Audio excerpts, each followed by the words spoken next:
Bandits again block Kaduna Zaria Highway.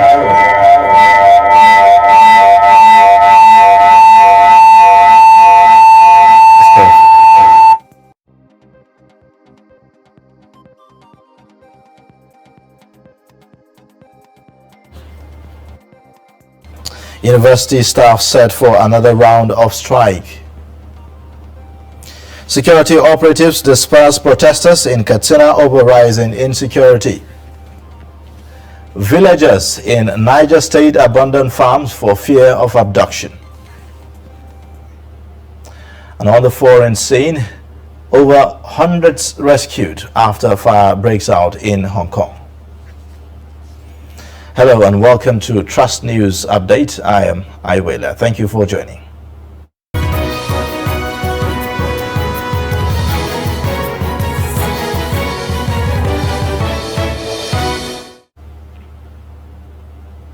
Now, bandits have again abducted 5 people in Dalatu and Kasuar Da'a areas of Duteng Abba in Zaria local government areas of Kaduna State.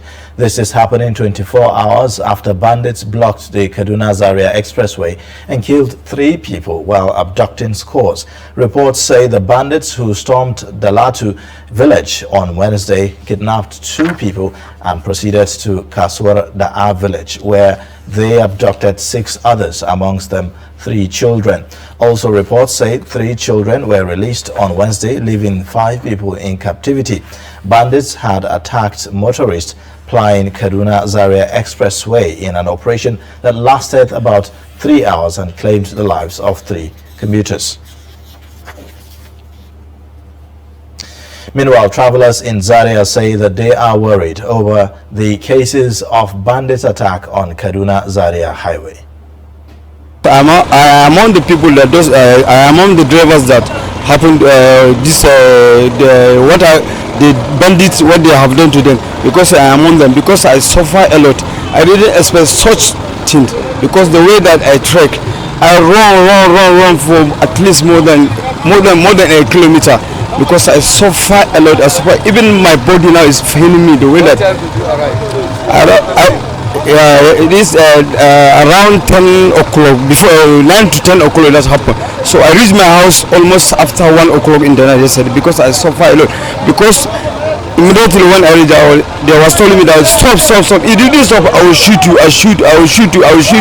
So I just to come out from my car. I just run away. My car just enter on that trailer, because I have to take the car to the repair. We are calling the government. Let the government do reasonable about it. Did you see the bandits? How many are there? Actually, I can't know there are many, because they are using guns, shooting every corner. They are killing a lot of people. You see people die on the ground. I cry on the ground. So actually, I can't. So I let the government do something about this. Let the government do something. I reached my house around 1 o'clock in the night yesterday. How did you manage to get to your house? Because yes, of course, because there's 2 armor tanks that came from Jaji. So we thank God. I even say La ilaha illallah Muhammadur Rasulullah. That's why God saved me. Let the government do something about it. Let the government do something about what happened. When you came back, did you learn about anybody who is killed? A lot of people. They say about almost 30. Huh? 30. They take the people, they enter bush with them. There's one of my brothers, we came together with him. I left him in Kaduna. Later when he started telling me what is happening, I cried. I'm going to Kaduna. Are you aware of what happened yesterday on the road? Yeah, I'm very quite aware. What can you say about it, that you always fly the road? Actually, what happened yesterday, it was just like, it was after I passed, it happened. And when getting home, because when I was on my way, people were calling me, where are you? I said, I'm away. On getting home, before they now told me, like, this is what happened. So and very sad, and I was terrified. There is no security. Lives are just miserable. Human beings are just like animals. That nobody cares about someone's life anymore. So I don't know what is happening. I don't know where they want us to go. Residents of Tungambari in Mashegun local government area of Niger State, where 15 worshippers were killed by armed bandits last Wednesday, say they no longer go to farms for fear of being killed or abducted for ransom by bandits. A nursing mother is among the 19 people killed. Daily Trust reporter Abubakar Akote, who visits the village, sends this report. People of Tungambari have not yet come to terms with the recent horrible and traumatic experience that has left them in frustration. The eyes were red and the lips were begging to narrate a lot about the last attack in the mosque that led to the death of at least 15 worshippers. The locals said for the past few months, they go to the farm to harvest their crops in fear because bandits strike at will, kill and kidnap people on their farms. The situation is made worse by the lack of mobile network in the area and deplorable nature of access roads connecting the communities to the highway. In Tungambari, the signs of frustration and emotional trauma are visible since the incident of last Wednesday when 15 worshippers were killed.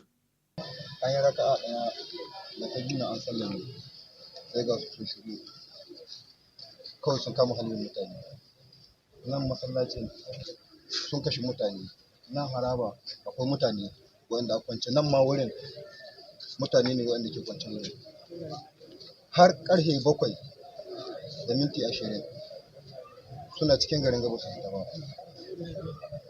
sun je nan sun ka wuce sun ka je can bakin inda sun ka rage mutane suka kashe mutum 3 sun ka wuce sauran mata da namiji guda su 9 an ka tura su zo gida a kai wa'ancan na daji a tsoko ga wasu kuma bisa da sun kwanta mutane ko da an je wurin duka su wata banna ce sai aka ce to a basu sai zuwa an jima a ji a kuku gaba. Ina da yaron da ke zuwa gonar sarki suna aiki suna daga cikin waɗanda fulanin daji sun ka zo sun ka iske sun ka kashe ba su ji ba su gani ba wani dalilin komi su kashe shi shekaran shi nawa? Yana da shekara 28 yana da yaro da biyu a duniya. A resident, Muhammad Garba, said the bandits operated unchallenged between 5 a.m. till after 7 a.m., moving from house to house after killing 11 people in the mosque.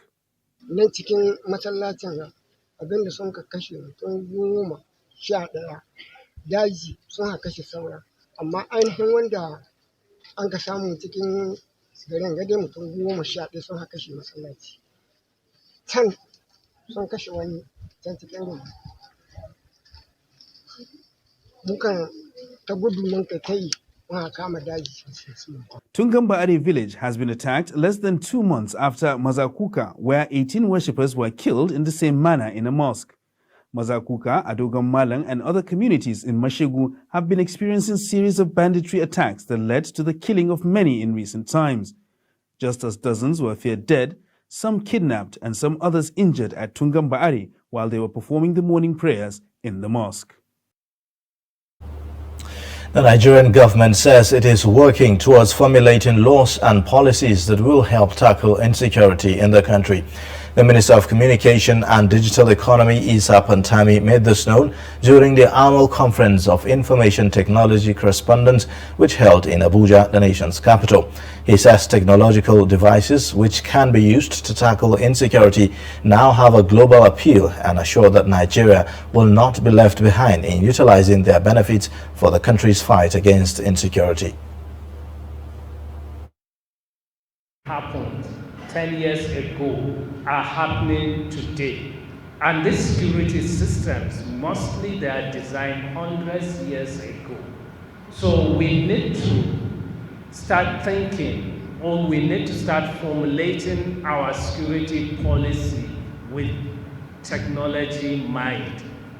Whatever we do online is what is happening in reality. So mining that reality is very important from our digital life. That means we should be able to have digital identity, an identity that we can identify you online or offline. So that's what the ministry is trying to achieve with the push of the digital identity. Name cannot be issued to 2 people. That is part of the way of tackling insecurity in the country. Once you assign it to an individual, that name is for life until the person dies, when the NIM will be rested. So for us in NIMSI, we have keyed into the digitization project of the federal government as a way of tackling insecurity in the country. I would like to assure you, Honorable Minister, that NITRA Abuja branch will continue to identify with your initiative and support the digitalization agenda of the federal government to the benefit of our country.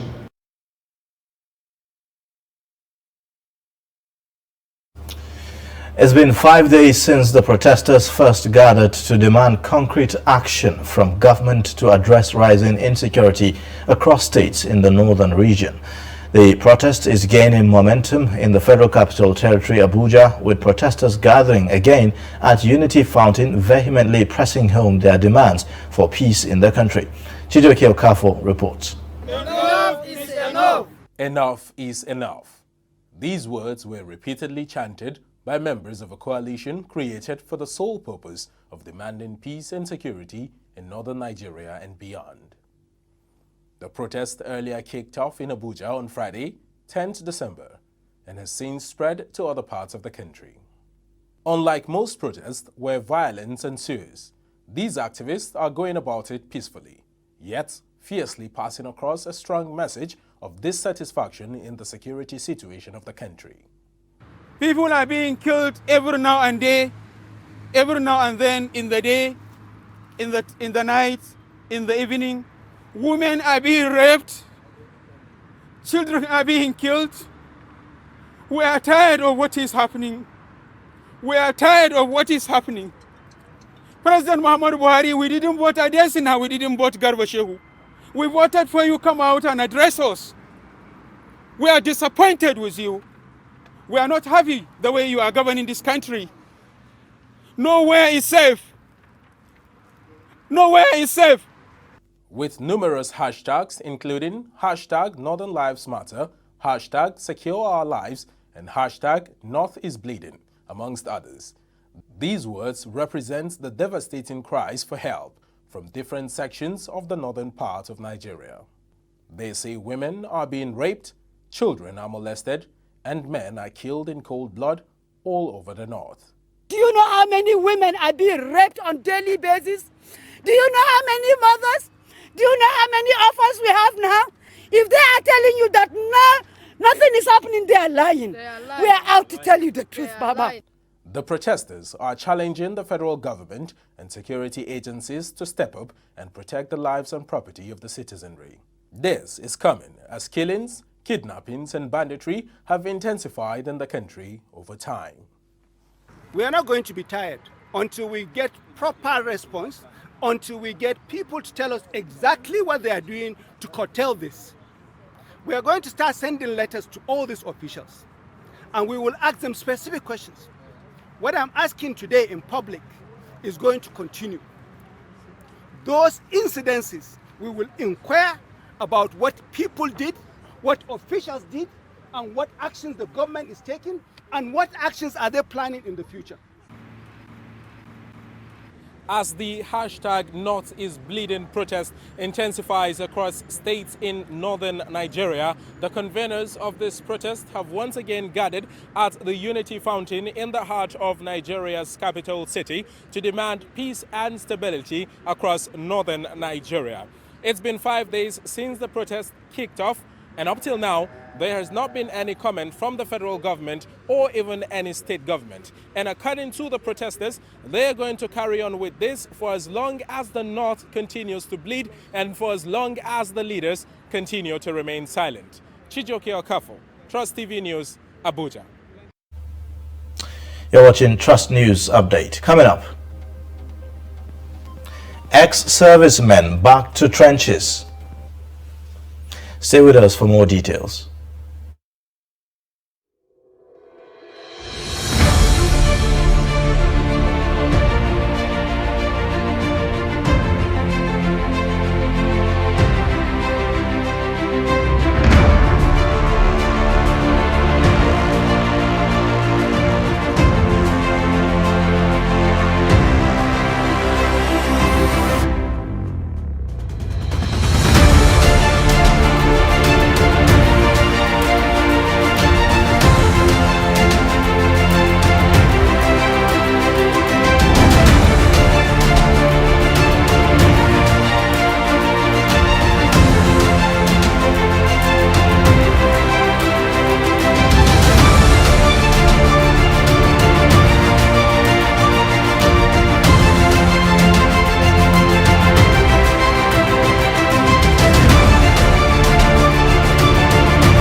Thanks for staying. You're watching Trust News Update. Here's another look at some of the main stories again.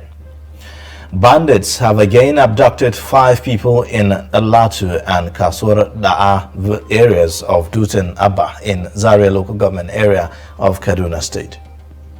Plus, Senior Staff Association of Nigerian Universities says it will embark on an industrial action if the federal government does not listen to their demands.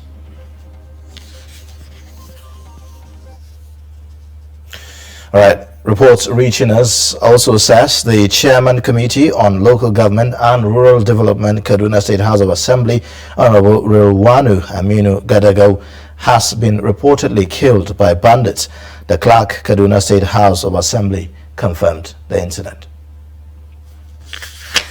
Moving on now, Nigeria has recorded 730 new cases of COVID-19 in 10 states and the Federal Capital Territory, Abuja.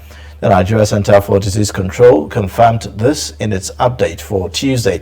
According to the data provided by the agency, there are no fatalities on Tuesday, leaving the total number of fatalities at 2,983, while about 1,178 people were discharged on Tuesday after recovering from the infection. To date, 218,596 cases of COVID-19 have been confirmed in Nigeria, with 211,254 discharges made. Meanwhile, China's ambassador to Nigeria, Qiu Jianxun, on Tuesday says plans are on the way to lead Nigeria in producing the Chinese COVID-19 vaccines in the country soon. Qiu, in Abuja at a roundtable organized by the Center for China Studies, said the move is in line with Chinese President Xi Jinping's recent remarks, saying Chinese companies and Africans will work together to produce 400 million vaccines in Nigeria. Now, Department of State Services has denied allegations by the proscribed indigenous people of Biafra of maltreating its leader, Nnamdi Kanu, who is currently in its custody. Spokesperson of the service, Peter Afunaya, during an address to newsmen in Abuja, stated that the allegations by the group was in contravention to the DSS standard operating procedures. He also added that the leader of the group also has full access to medical facilities as well as visitation. All the inciting allegations by IPOB and states that Nnamdi Kanu is not in any way maltreated in custody. Accusations of maltreatment negate the service's standard operation procedure on the implementation of rights of a suspect. Nnamdi Kanu enjoys full luxury in the holding facility, incomparable to any of its type anywhere in the country. He is accorded full rights and privileges. He is never denied his right of worship or freedom from his select religious practice. Adequate attention, that's number 3, adequate attention is paid to Kanu's health. He has unhindered access to the best medical care and doctors. Kanu himself has confirmed to his visitors that the service has never in any way maltreated him. Senior Staff Association of Nigerian Universities says it will embark on an industrial action if the federal government does not listen to their demands. Onora Aniwobodo reports that this decision is reached at Southeast Zonal Executive Council meeting workshop held in Anambra State by the union. The report. The zonal coordinator ASU Owerri Zone, Comrade Ozo Onyabianam, alongside other representatives from the various universities in the zone, said the union will embark on an industrial strike over the government's failure to implement its agreement with the union. They say that effort made by the union to get the federal government to honor the 2009 FG ASU agreement and also the renegotiation of the agreement has failed and has left the union with no other alternative. They warned that unless the federal government strives to sincerely resolve the issues, the union would no longer entertain MOUs and MOS and would not halt the strike action when it commences unless the 2009 FG ASU agreement is fully implemented. We are saddened that having reached the end of the tunnel, we couldn't find any light. true to their character, the agents of the federal government of Nigeria has reneged from implementing the 2009 FGN-ASUA agreement. We once again alert Nigerians that unless the federal government strives to sincerely resolve these issues, there will be no rest for us all. There will be no more MOUs or MOAs. When the macabre dance begins, there will be no stopping it until everything is fully implemented. The insincerity of the federal government is not just beyond understanding, it is beyond tolerance. Universities under the Owerri zone include Chukwuemeka Odumegwu Ojukwu University, Nnamdi Azikiwe University Awka, Michael Okpara University of Agriculture Umudike, Imo State University and Federal University of Technology Owerri. For Trust News, Honora Aninwobu. Retired Army officers under the aegis of Coalition of Concerned Veterans in Kano State are protesting against federal government's failure to pay their 24-month pension arrears and other benefits. Trust TV correspondent Idris Jibrin reports that the ex-servicemen are also demanding implementation of a national health insurance scheme for their members across the country. The report. Reduction of security department allowances, inhuman reduction from the medically boarded veterans' remuneration, and the review of national health insurance scheme to cover essential and serious ailments of their members are some of the issues that brought out these ex-servicemen on the streets of Kano. There are some aspects of our welfare that we have been clamoring for, and up to this moment we have written series of letters. We have written to the Honorable Minister of Defense. We have written to the Honorable Minister of Finance, but unfortunately, we haven't received any positive responses, and so we decided to take our destiny into our hands, and that's why you see us coming out today on a peaceful protest, not violent at all. It is to express the concerns of our members across the country. We have served this nation during our youthful ages, and all we deserve in retirement is comfort, at least to show that we have put in so much years of dedication and loyalty to this government. According to them, the no cash backing slogan is what the authorities are using to cover up what they call weaknesses in taking care of those who labored for the nation's peace and stability. Each time we had Armed Forces Remembrance Day, I used to tell our members to exercise more patience. The president is aware of us, but we don't know. Maybe it's after he finishes his tenure before he remembers us. Yeah, now we are ready to, in fact, to support and finish with these rascals, these miscreants, these bastards who had been destabilizing the country. We are ready to do that. But until when our benefits are being paid, when they pay our benefits, definitely we are ready to take up and move, go and guide our young ones there in the field. These are retired army officers under the Coalition of Concerned Veterans protesting over what they call the failure of the federal government to address some of their grievances, particularly the issue of 12 months arrears of minimum wage and inhumane treatment of their members who are medically boarded, among other concerns. So they are asking for the federal government to address all these particular problems. Otherwise, their protest is going to be a continuous exercise, not only in Kano, but across the Federation. Idris Jibrin, Trust TV News, Kano. Let's now turn our focus to some business news. Naira has continued its downward trend as the dollar sold for 570 Naira in the parallel market on Tuesday. Bureau de Change operators said the dollar is bought and sold for 567 Naira and 570 respectively on Tuesday compared to 550 and 555 3 weeks earlier. The operators attributed the further fall in the value of the Naira to an increase in the demand for the greenback.